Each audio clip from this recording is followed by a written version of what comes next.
자, 같이 한번 읽겠습니다. 잠언서 6장 1절부터 5절까지 같이 한번 읽겠습니다. 시작. 내 아들아, 내가 만일 이웃을 위하여 담보하며 하나님을 위하여 보증하였으면 내 입의 말로 내가 얽혔으며 내 입의 말로 인하여 잡히게 되었느니라. 내 아들아, 내가 내 이웃의 손에 빠졌은즉 찾아라. 너는 곧 가서 겸손히 내 이웃에게 간구하여 스스로 구원하되 내 눈으로 잠들게 하지 말며 거울로 잠기게 하지 말고 너가 사냥꾼의 손에서 벗어나는 것 같이 새가 그물 치는 자의 손에서 벗어나는 것 같이 스스로 구원하라. 아멘. 자, 이 말씀들 제대로 이해하셨나요?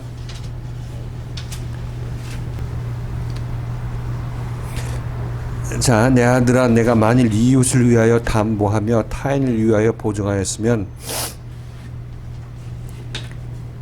자, 우리가 이 말씀을 세상적으로 이렇게 읽게 되면 어떤 사람이 은행으로부터 빌렸어. 근데 이 빌린 사람이 나의 친구야. 이 사람이 나한테 보증을 서달라고 그래. 이 전주한테, 은행한테. 내가 이 사람이 못 갚으면 내가 갚겠다고. 그죠? 그렇게 되면 여기서 이웃은 돈을 은행으로부터 빌린 사람이 나의 이웃이죠. 그죠? 그렇게 되면 내가 이 사람을 보증하겠다고 하면은 내 입의 말로 잡힌바 되는 거죠. 은행에 잡힌바 되는 거죠. 이 사람은 돈 있으면 갚을 거고 없으면 못 갚으니까 못 갚을 경우는 나는 은행에 갚겠다고 얘기를 했으니까 내 입의 말로 이 사람을 보증하겠다고 했으니까 내 전주한테 은행한테 내가 잡힌바 되는 거 아니야. 이게 이 세상 일로 얘기를 하고 있는 거예요. 세상 일로. 그죠? 그리고 3절에 보면 그 이전에 내 입의 말로 내가 얽혔으며 내 입의 말로 인하여 잡히게 되었느니라. 내 아들아, 내가 내 이웃의 손에 빠졌은즉. 자, 이렇게 보면 3절이 좀 이상한 게 내가 내 말로 내가 잡힌 바 된 것은 누구한테 잡힌 바 된 거예요? 아니, 이 예에서 은행에 잡힌 바 되죠. 은행. 예를 들어서 이 사람이 못 갚으면 이게 말로써 잡힌 바 된 거 아니야. 그래, 은행에 잡힌 바 된 거죠. 못 갚으면 이 사람이 은행이 나한테 내 재산을 차압하러 오는 거예요. 그럼 내가 은행의 손에 잡힌 거지. 근데 여기서 3절에서 보면 내 아들아, 내가 이웃의 손에 빠졌은즉 이렇게 얘기를 하고 있는 거예요. 내 이웃의 손에 빠졌다고 얘기를 하고 있는 거예요. 난 내 이웃의 손에 빠진 게 아니라 이웃에게 돈을 빌려준 은행에 빠진 바 되는 거지. 은행에 잡힌 바 되는 거죠. 그래서 너는 가서 겸손히 내 이웃에게 간구하여 내 스스로를 구원하라. 이렇게 되면 이 이웃한테 얘기한다는 게 좀 어긋나고 좀 이상한 얘기가 되는 거죠. 그죠? 은행한테 얘기하고 내가 엄마까지 갚겠다고 이놈의 새끼 때려가지고 어떻게 갚게 하겠다고 이렇게 해서 은행하고 얘기를 해야 될 거 아니야. 은행이 나한테 돈 달라고 추심하니까. 그러니까 3절이 좀 이상하다는 얘기를 하고 있는 거예요. 그죠? 내가 간구할 사람은 은행에 간구해야지 이 이웃에게 간구하는 건 아니잖아. 돈 없는데 어떻게 간구해봤자 나오는 것도 없고. 그러니까 이렇게 그냥 이걸 이렇게 세상적으로 읽으면 이렇게 엉킨다는 얘기를 하고 있는 거예요.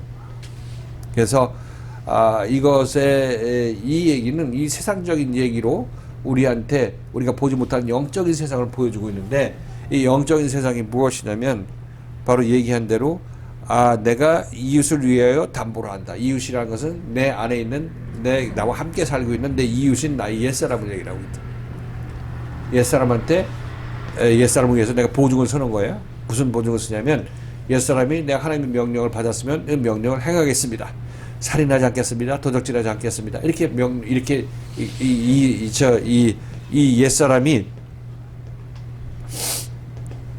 옛사람이 이 누구한테 이런 얘기를 하냐면 누구한테 하는 거예요?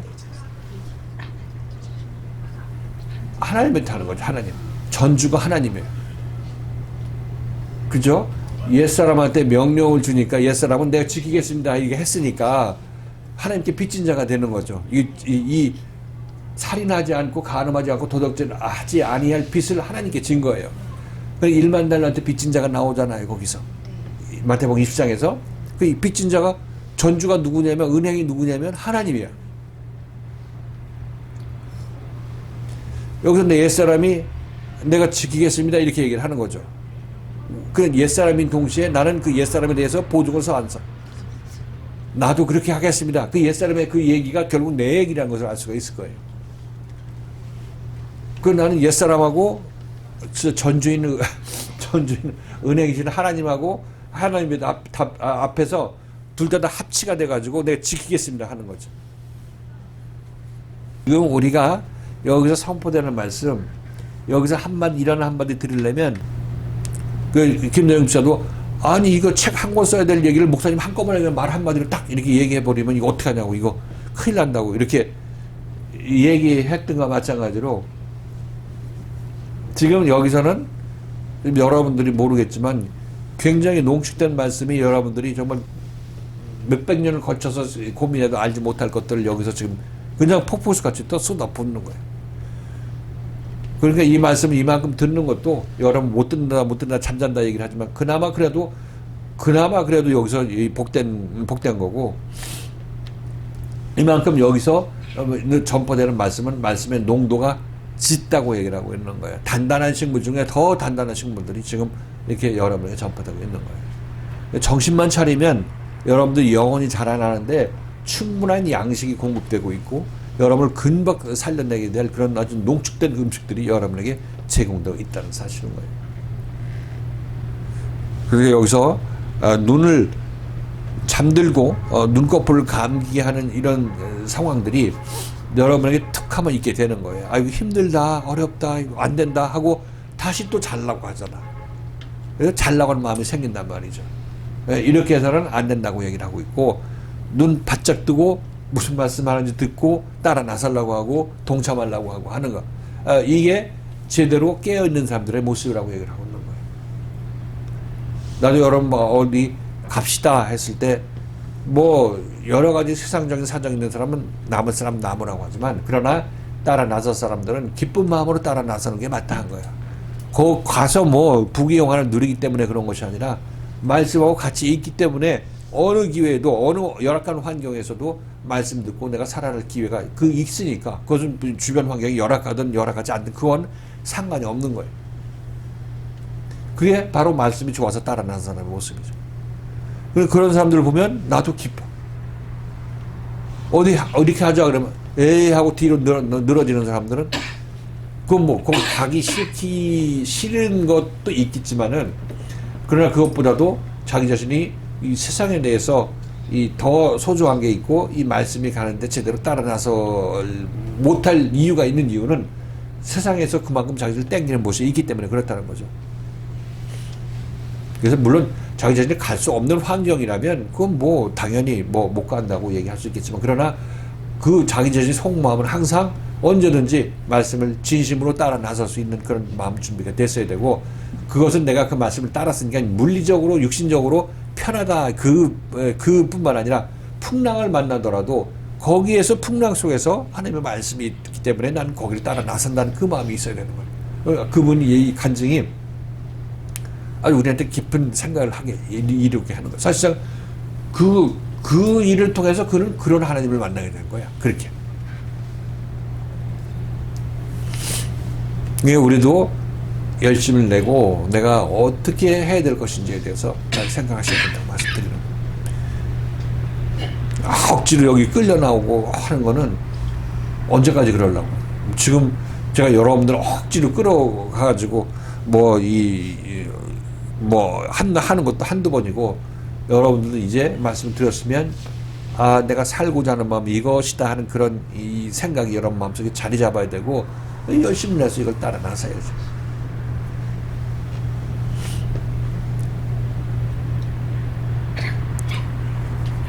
내 눈을 잠들고 눈꺼풀로 감기게 한다는 얘기는 부정적인 생각으로 말씀에 대해서 시큰둥한 반응을 보이는 거고, 말씀보다 세상이 더 중요하다 이렇게 생각하는 사람들이 눈꺼풀이 늘어지고 좀 더 좀 더 눕지 않은 그런 사람의 모습입니다.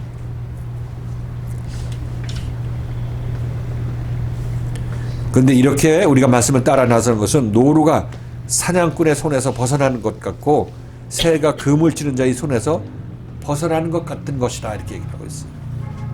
세상은 여러분들한테 가족이 따뜻한 돈 벌어야 되고 뭐 해야 되고 이렇게 붙잡고 있는 거는 여러분들이 노루가 사냥꾼에 잡히는 그런 모습이고 새가 그물에 잡히는 그런 모습이라고 얘기를 하고 있는 거예요. 지금 말씀을 따라 나선 여러분들은 거기서 빠져나오게 되는 것이라고 얘기를 하고 있는 거예요. 그게 얼마나 무서운 일인지를 모르는 거죠. 그렇기 때문에 거기가 편하다, 잡힌 게 편하다 이렇게 하지만 사냥꾼에 잡힌 노루는 그건 사냥 당할 수밖에 없는 거죠. 잡혀 먹는 것밖에 없어요. 그물에 걸린 새는 참새구이가 될 수밖에 없는 거예요. 그 운명이. 세상에 잡힌 우리는 마찬가지로 참새구이가 되는 거하고 이 노루 바바큐 되는 그런 운명을 지닌 그런 모습이라고, 우리 영혼의 모습이. 근데 우리는 이게 모르니까 안 보이니까 우선 이 편하다, 노루 잡혔을 때 사냥꾼이 잘 대해주고 먹이도 주겠구나 이렇게 생각을 하지만 결국은 그 노루의 운명은 사냥꾼에 의해서 잡혀먹는 것이에요. 끝나는 거예요. 지금 우리가 죄에서 구원받아야 된다는 얘기를 이렇게 심각하게 하나님께서 얘기해 주시는데 우리는 이 심각성을 모르고 있다는 거예요. 계속 말씀을 들음으로 말미암아 우리가 잠자던 영혼들이 일어나야 되죠. 일어나야 되는 겁니다. 그리고 말씀을 소홀히 생각하지 말아야 되고, 지금 여기서 듣는 얘기들 보면은 히브리서 말씀이나 여기서는 무너지는 것이나 이 노루가 사냥꾼에 잡혀서 불살라서 이 노루 고기가 돼서 먹히는 것이나 아니 참새구이가 돼서 먹히는 것이나 이게 불의 심판을 받는 거다 전부. 그러니까 그런 심판, 여리고 무너진 멸망함이 우리 눈앞에 있으니까 여기서 빠져나와야 되는데, 이것은 선한 이웃을 만나서 순종하고 잠자는 영혼 일으켜 세워야 거기서 빠져나온다고 얘기를 하고 있는 거예요. 무슨 얘기인지 알겠죠? 말씀을 따라 나서는 이유는 세상의 부귀영화를 위해서 커피 좋은 데서 마시는 것을 위해서 따라 나서는 게 아니라, 그 따라 나서는 자체에서 그때 내가 느끼는 것, 깨닫는 것, 불합리한 환경에서 내가 또 깨닫는 것, 이런 것들이 따라 나서는 이유가 되는 거고, 그때 무슨 좋은 말씀 드리면 또 그것 때문에 내가 모르던 걸 깨달았죠. 그것 때문에 또 따라 나서는 거고. 그러니까 이게 어떤 방향에서든지 여러분들은 이 말씀을 따라 나서야 될 이유가 바로 거기에 있는 거란 말이죠. 그런 사람들이 선한 이웃을 만났을 때 자기 자신을 낮추고 그를 경배하는, 그에게 간구하여서 내 자신이 구원받도록 해라. 이렇게 내 자신이 구원받도록 해라. 얘기했죠. 지금 우리가 구원해서 하나님의 멸망의 손길에서 벗어나려면 지금 이 순간에 벗어나려고 해야 되는 거야. 이 순간에 벗어나려고 해야 되는 거야. 내일 모레 누르고 그때 어려울 때가 닥치면 그때 나 회개하겠다고 얘기하는 것은, 그때는 미안하지만 시간이 없어. 자, 이제 보증의 문제로 우리가 이 5절까지 읽어봤는데, 결국 이걸 보면 네가 율법 아래 있다가 이제 복음 아래 왔을 때 이때 너희가 어떻게 행동하라 이렇게. 율법 아래 있다가 여러분들은 지금 선한 이웃을 만났어요, 안 만났어요? 보증 섰다가 선한 이웃을 만났죠. 네, 만났으니까 이 말씀에 순종하라고 얘기를 하고 있고, 말씀에 순종할 때 말씀에 그냥 육신적으로 하는 게 아니라 저 마음속에서 이 말씀이 나의 영혼의 잘못된 길을 조명해주고 똑바른 길로 인도하지. 내가 말씀을 따라 나섰더니 내 커피 잘못 마셨다, 커피 마실 데가 없어 방황했다, 가족들하고 이 파티 망쳤다, 뭐 이렇게 생각해서 그 말씀을 따라 난 것을 판단해서는 안 되는 얘기라고 있는 거죠. 그죠? 그분의 예를 들어서 얘기를 하고 있는 한 예로. 그리고 우리가 지금 이렇게 하는 것은 우리를 잡아서 우리를 멸망으로 이끄는 그 세상적인 생각들, 세상에 하나님을 떠난 세상의 생각이 나를 붙잡고 있는 거기 때문에 우리는 그것을 항상 빠져나오려고 해야 되는 거예요. 말씀을 따라 나서면 거기를 빠져나오는 것이고, 말씀을 거절하면 거기에 머물러 있는 거고. 그래서 말씀이라는 것은 꼭 뭐 교회를 나오는 것만 얘기를 하는 것이 아니라, 말씀이 오늘 하루 쉬라고 하면 여러분들은 그냥 그 하나님 안에서 쉴 수 있는 그런 여건이 되면 쉴 수 있는 거죠. 그러나 근본적으로 여러분 마음속에서 이 말씀을 소망하는, 사모하는 그런 마음을 가져야 되는 거예요.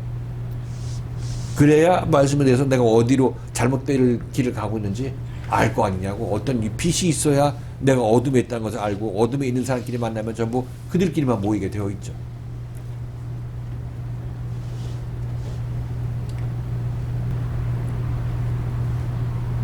자, 1절부터 5절까지 살펴봤는데, 제 말씀 듣고 뭐 느끼는 바나 있으면 어떻게 뭐 자기 자신 더 할 얘기 있으면 얘기해보세요.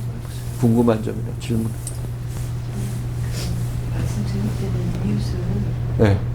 옛사람과 선한 사마리아인의 비유를 말씀하셔서 예수 그리스도를 이렇게 줄 때 그렇다 그랬는데 지금 다시 이렇게 목사님한테 말씀을 듣는데 그 6장 3절이 어떤 분기점이잖아요. 네. 그때 내가 내 이웃의 손에 빠졌을 때 했을 때가 그 6절 1, 2절의 결과로 이웃을 내 사람을 보고 그랬을 때 이같이 하라. 내 이웃에게 간구할 때 이 이웃을 예수 그리스도를 좀 보는 게 왜 그렇지 않나요? 3절의 이유? 아니. 3절의 이웃이 3절에서 이제 이웃이 두 이웃으로 갈라지잖아요. 옛 사람과 예수 그리스도로 갈라지는데 이건 저는 말해서 이렇게 설명을 안 들었으면 이 이웃을 과연 이걸 어떻게 내가 예수 그리스도를 볼 수 있을까? 3절에서 이유? 네. 그건 3절에서 이웃을 예수 그리스도로 보고 싶은 마음은 있는 거예요? 그랬을 때 구원을 받을 수 있는 거잖아요. 예수 그 똑같은. 그러니까 그게 이 3절이 예수 그리스도란 그 어떤 그렇게 해석돼야 된다는 당위성을 보고 있었냐고 지금 질문한 내용을 보면. 3절을 들을 때 이렇게 해석을 해주시는구나. 이 이웃과 이웃을 분리하시는구나. 약간 그게 지금 신학자들도 지금 그 이웃, 지금 처음에 그 얘기를 하고 시작했잖아. 이 이웃하고 이 두 번째 이웃하고. 근데 이웃에게 왜 간 거야? 전주한테, 은행한테 간 거예요지, 예를 들어서. 은행에 잡힌 바 되었으니까. 그리고 이웃에 잡힌 바 된 거. 하나님이라고 하셨어요. 전주가 은행이고 하나님이죠. 지금 보면 우리가 하나님께 빚진 자라고 그래요. 우리에게 빚진 자를 사해준 것 같이 할 때 우리는 하나님께 빚을 졌어요. 이렇게 하겠다고 저렇게 하겠다고. 율법적으로 하나님께 빚진 자잖아. 근데 그 얘기는 내 안엔 옛사람도 같이 옛사람이 그렇게 얘기를 했고 그 옛사람과 하나는 이웃인 내가 옛사람에게 동조했고 옛사람이 나를 대표해서 그렇게 얘기한 거죠. 그러니까 공동책임인 상태에 있는 거죠. 들을 때는 오히려 그렇다고 이렇게 들었는데 지금 다시 한번 보니까 이 아들 내가 내 이웃의 손에 빠졌을 때잖아요. 빠졌을 때 하면은 1절하고 2절의 어떤 결론적으로 내 아들아 네가 네 옛사람의 손에 완전히 빠졌을 때 너는 이같이 해. 너는 곧 가서 겸손히 내 이웃 그 예수 그리스도에게 간구하여 스스로 구원하는 자가 되어라. 이렇게 했을 때 좀 우리의 상식으로는 좀 더 이해가 쉽지 않나 이런 생각이 드는 거예요. 그러니까 그렇게 한 거 아니야? 여기 내 이웃의 손에 빠졌을 때는 이 이웃은 예수 그리스도 아니에요. 그렇죠. 내가 지쳤을 때 예수 그리스도 만나는데 저는 내 아들 내가 내 이웃의 손에 빠졌을 때 했을 때 그 내 이웃을 내가 온전히 그 옛사람에 사로잡혀 있었을 때 너가 이제 완전히 옛사람에 사로잡혀갖고 더 이상 너는 아무것도 못한다는 어떤 그런 생각이 들었을 때 그때 이같이 하라 해서 그 6장 3절을 1절 2절을 받는 이웃하고 그다음 예수 그리스도를 나누는 게 저희가 해석하기 쉽지 않네요. 이런 생각이 들었어요. 뭐야 똑똑한 사람이 왜 이렇게 미련하게 얘기를 하냐? 무슨 얘기? 그러니까 뭐냐면 1절하고 2절하고 그 3절이 이거를 어떤 저희 머릿속에서는 그 이웃을 읽다 보면 목사님 내 이웃의 손 그러니까 이렇게 됐을 때 이웃의 손에 빠진 거잖아요. 담보를 해줬기 때문에 1절 2절의 내용은 빠지게 된 거잖아요. 내가 담보를 거기에 이제 아주 잡히게 된 은행에 잡힌 거 전주한테 잡히게 된 거지. 잡히게 된 상황이 내 아들아 내가 내 이웃의 손에 빠졌은즉 이게 그 상황을 설명하는 것이 되었을 때 너는 그럴 때 넌 이렇게 빠졌은 즉이 아니라 그 즉이라고 한 거는 딴 번역들이고 내가 봤을 때는 킹 제임스 버전에 빠졌을 때라고 빠졌은 즉은 위하고 연결시켜서 그런 결과로 얘기를 하는 거고 빠졌을 때는 위하고 별도로 얘기를 하고 있는 거 아니냐. 아니 뭐 같은 것일 될 수 있지만 빠졌을 때라고 얘기하는 거는 이제 이웃에게 빠졌을 때란 얘기, 이웃은 새로운 이웃을 얘기를 한다는 얘기죠. 즉하고 때가.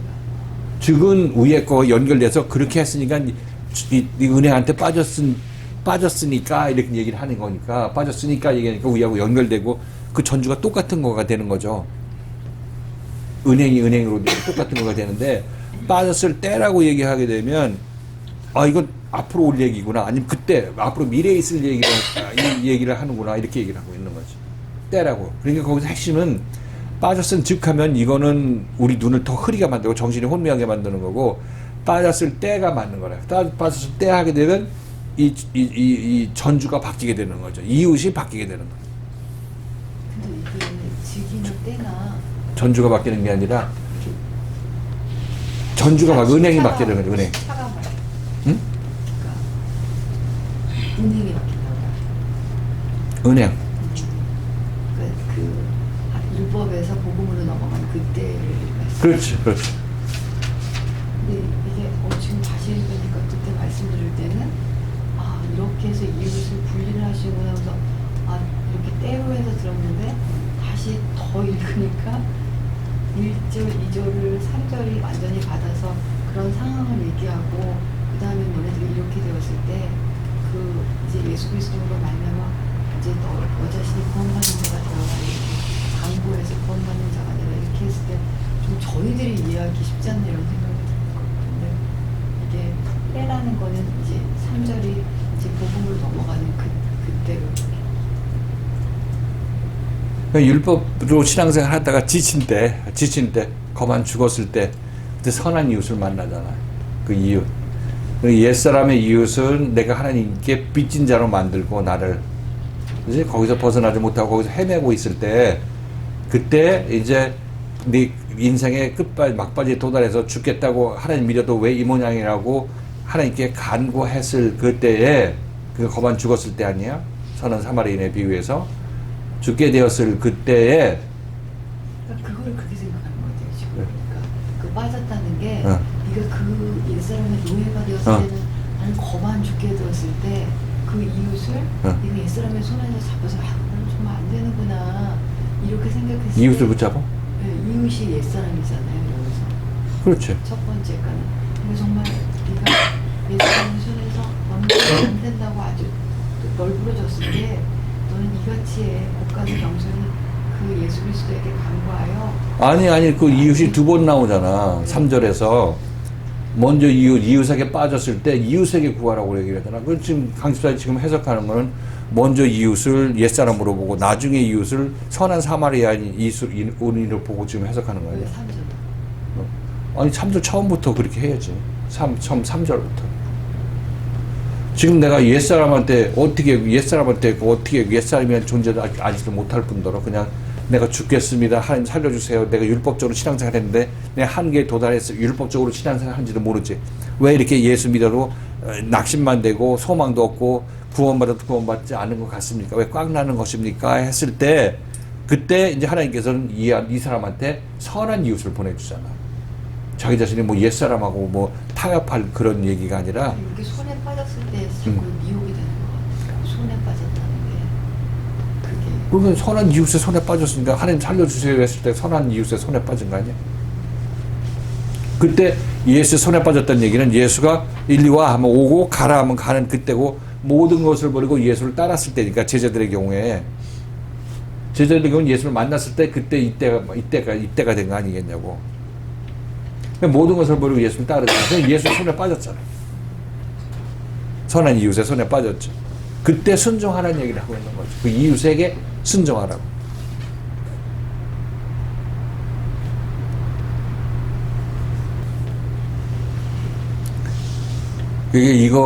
이거를 뭐 미국 주석책 보고 뭐 그래도 이거를 알 수가 없어요. 미안하지만 이게 율법과 복음이 이렇게 넘어가는 거를 알 수가 없어. 이웃 같이 나오니까 이 죽어도 몇천 년 연구해도 이 사람들 연구해갖고 알 게 아니지. 생명의 체험을 한 사람이 이렇게 알 수 있는 거라.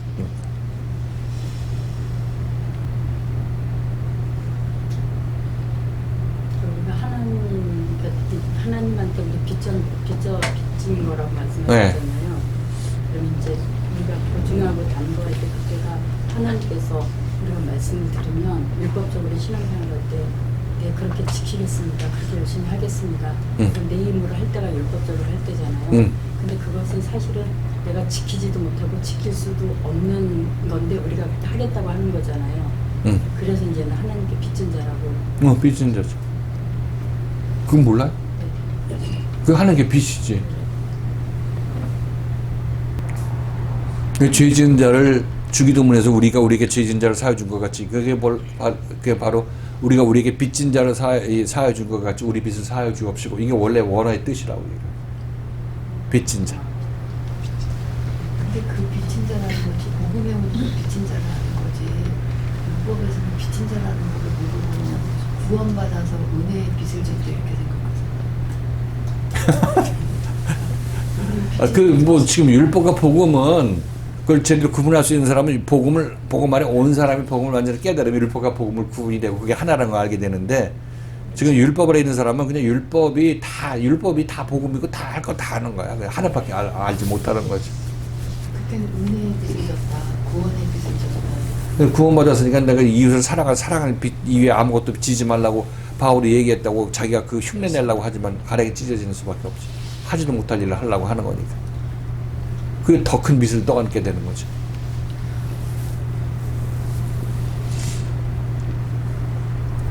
그 1절에서 우리가 이제 율법 아래서 자기의 힘으로 열심을 내는 그런 모습을 이웃을 위하여 담보하며 타인을 위하여 보증하는 그런 말씀으로 말씀하시는 거잖아요. 그러니까 내 열심으로 내가 무엇을 할 수 있다라는 그런 생각을 가지고 하는데 그것이 결국 나의 옛사람의 생각이 나의 생각과 같이 이렇게 일치가 돼서 어떤 행동으로 나가는 그런 거잖아요. 이제 그거를 이웃을 위하여 담보하고 또 타인을 위하여 보증한다는 그 표현으로 그 어떤 내 열심으로 하는 그런 것을 그렇게 말씀하시는 거잖아요. 나하고 죄 나하고 같이 있는 거죠. 그러니까 나하고 같이 산다고. 옛사람이 나하고 같이 있으니까. 나하고 하나 되어서 있으니까. 그러니까 이제 그 옛사람과 나를 분리하지 않고 그냥 있을 때에는 저희도 이제 진짜 이렇게 말씀을 들으면서 그 내 안에서 옛사람이라는 그것이 나를 장악하고 있고 그 옛사람에 의해서 내가 사는 것에 대해서 이렇게 말씀을 통해서 알게 되잖아요. 근데 그 율법 아래서는 옛사람과 나를 분리할 수 없고 그냥 이렇게 그렇게 볼 수도 없을 뿐더러 그냥 그렇게 내가 사는 나의 어떤 열심으로 그런 신앙생활을 하게 되잖아요. 그러니까 그렇기 때문에 지금 여기서 이제 이웃을 위하여 담보하고 이렇게 옛사람과 그 내가 어떤 하는 행동이 네 안에서 있는 그 옛사람을 담보하고 타인을 보증하는 거라고 말씀하시는 그 1절의 말씀이 오히려 더 정말 그렇게 율법 아래서 내가 행동하는 것이 결국은 옛사람의 정체를 모르고 움직이는 나구나 이렇게 생각하는 것으로 더 이렇게 좀 확실하게 더 이렇게 말씀이 이 표현을 이렇게 하셨구나 이런 생각을 하게 되는 것 같아요. 지금 우리가 이 옛사람이라는 단어를 우리 이제 무르침에 있는 성경에서 쓰기 시작하니까 옛사람이 뭐야? 지금 밖에 있는 사람 놀래요. 이게 옛사람이 뭐야? 옛사람이 뭐야? 지금 뭐 옛사람 십자가에 못 박혀있다는 얘기는 알고 있지만은 이 옛사람이라는 단어는 이 신학에서도 잘 안 나오잖아. 그러니까 이게 무슨 옛사람 타령하느냐 이런 식으로 얘기하는 사람도 있던데 그 옛사람이라는 거는 죄의 생명을 죄로 인해서 물든 나를 얘기를 하고 있다. 그리고 나는 이 죄가 나를 덮고 있지만 이 죄가 벗겨진 나는 지금 죄에 지금 같이 감춰져 있는 거란 말이죠. 그러니까 나의 그 인격은 이 죄가 나를 둘러싸고 있기 때문에 죄가 나를 대표하지. 죄에 쌓인 나도 지금 죄에 눌려가지고 죄가 인도한 대로 나도 하는 일을 보증해 준다고. 똑같은 생각을 갖고 있으니까. 죄에 먹힌 바 되었으니까. 나라는 사람이 있는데 이 나라는 사람이 죄에 덮였어. 난 지금 옛사람 하나야. 나 이래 본다면. 근데 이 옛사람이라는 거는 하나님께서 예수의 복음 앞에서는 이 옛사람이 그냥 옛사람을 끝나는 것이 아니라 이거 벗겨진 사람, 예수에서 이 죄가 옛 것이 벗겨진 사람이기 때문에 이 예수의 복음 눈으로 봤을 때는 이 옛사람이 옛사람인 거지. 앞으로 복음에 의해서 내가 새 사람이 되면 이것이 벗겨진 사람이 이 새 사람이 되는 거죠. 이 새 사람이 되면 나는 이제 비로소 그 전에 갖고 있던 내가 옛사람이었구나 하는 것을 지금에서 지금 말씀을 듣고 아는 거지. 그 이전엔 이게 나고 나가 너고 옛사람이 나고 나가 옛사람이지 이렇게 생각하지만 지금 말씀에서 옛사람이라고 지시를 받는 거는 네 안에서 너의 옛사람 행동을 한 사람이 있는데 이 옛을 벗겨내서 너를 사람으로 만들기 위해 하는 것이 복음이야 이렇게 말씀하시는 거라고. 옛사람이라는 단어 자체를 듣는 자체가 하나님께서 너희 중에서 그 옛사람을 벗겨내고 너 새 사람으로 만들 거야 이렇게 만들어 줄게 이렇게 하나님께서 이 예수를 통해서 우리에게 약속의 말씀을 주시는 거죠. 옛사람이 뭐야 이렇게 하는 사람들은 여기서 들었던 사람들은 옛사람이 이렇구나 생각하는 거 제대로 알겠지만은 처음 듣는 사람들은 무슨 의미로 옛사람이라고 얘기하는 거야 이렇게 얘기하는 거야. 이 옛사람을 그래도 정체를 알고 여기서 듣고 아는 것하고 이 옛사람이라는 정체를 전혀 알지 못한 상태에서 신앙생활을 하는 거하고는 이 옛사람이 벗겨질 기회가 없어요. 그런 사람들은. 퉁으로 보니까. 하나로 보니까. 근데 여기서 너희가 이 옛을 벗겨내야 돼. 이렇게 주님께서 말씀하시고 죄를 벗겨내야 돼. 이렇게 말씀하시는 것을 하나님께서 예수님을 통해서 우리가 타겟을 잡고 네 안에서 옛 생각들을 내가 끄집어내서 내가 너를 새 사람으로 만들어주고 그리스도에 덮인 자로 만들어주시다. 이렇게 말씀하시는 거라고. 옛사람이라는 단어 자체가 그 안에는 이미 이 복음을 가진 사람만 옛사람이라고 얘기할 수 있겠고 자신 있게 그 옛사람에 대해서 설명할 수 있단 말이죠.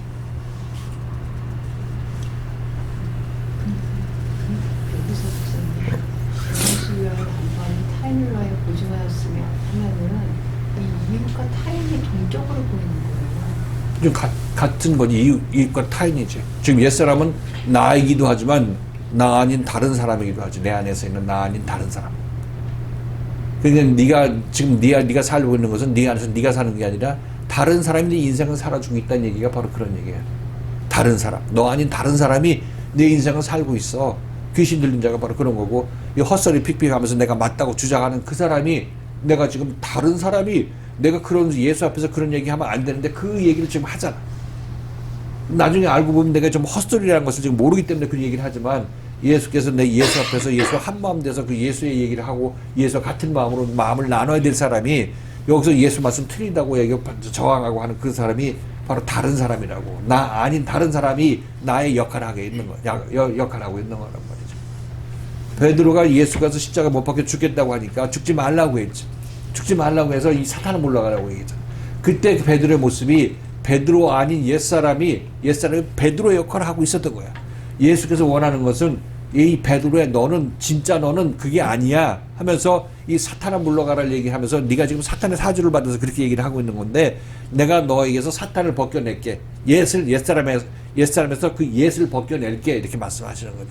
십자가 사건 일어남으로 말미암아 이 일이 베드로한테 이루어졌고 베드로는 그 뒤로 이제 제대로 예수 앞에 섰을 때 항변하지 않고 예수님 나의 주시라고 예수의 뜻이 내 뜻이라고 얘기하면서 예수의 했던 일을 베드로가 열심을 내서 할 수 있었던 것도 바로 예수께서 이 베드로에게서 예수를 벗겨내고 베드로 타인, 베드로 안에서 같이 베드로가 있던 베드로가 아닌 타인, 죄된 이 베드로를 벗겨낸 거라고. 어떻게 벗겨내냐면 베드로에게서 죄를 벗겨냄으로 말미암아 베드로 안에 있는 죄인, 옛사람은 그 타인을 벗겨낸 것에 불과해요. 벗겨낸 것이에요. 말씀을 들을 때는 이웃은 옛사람으로 받고 이 타인은 내가 사랑해야 될 어떤 그 말씀의 대상으로 받는 것 같은 거예요. 내가 그렇게 얘기했다고? 그렇게 들은 것 같은 거예요, 제가. 근데 지금 계속 보니까 이웃이여 담보하며 타인이여 보증하였으면 하면은 이웃과 타인이 하나니까 결국 이 타인이라는 것이 내 안에서 벗겨져야 될 사람. 옛사람이죠. 네, 타인. 네. 뭐 말씀 전할 때 특별히 두 이웃하고 타인을 그냥 하나로 보고 내가 설명한 것 같은데 타인은 뭐 딴 사람이라고 얘기한 것도 없고 다르게 얘기한 것도 없고 근데 그걸 들을 때 이웃을 내 몸과 같이 사랑하겠습니다 했을 때 그 타인을 또 그 이웃과 또 다른 타인으로 받은 것 같은 거예요. 이웃을 내 몸같이 사랑하겠다고 한 얘기는 그건 타인이지. 그거는 타인이지. 우리가 고백할 때 남을 내 이유, 내 몸같이 사랑하겠다고 내가 고백하는 건 그 이웃은 타인이지. 그렇게 본 것 같은 거예요. 그런데 여기서 지금 자세히 보니까 이웃을 담보하며 타인을 위하여 보증하였으면 이 이웃과 타인이 담보하나 보증하나 마찬가지죠. 똑같은 거니까 그것이 결국 와 이게 어떻게 이건 이웃을 옛사람으로 볼 수 있고 또 옛사람을 또 타인으로 또 안 보잖아요. 무슨 3절에서도 타인은 예수 그리스도니까 이웃. 이웃이 예수 그리스도 3절 타인이 예수 그리스도가 아니라 이웃. 3절에서는 이웃이라고 나오죠. 이웃이 예수 그리스도니까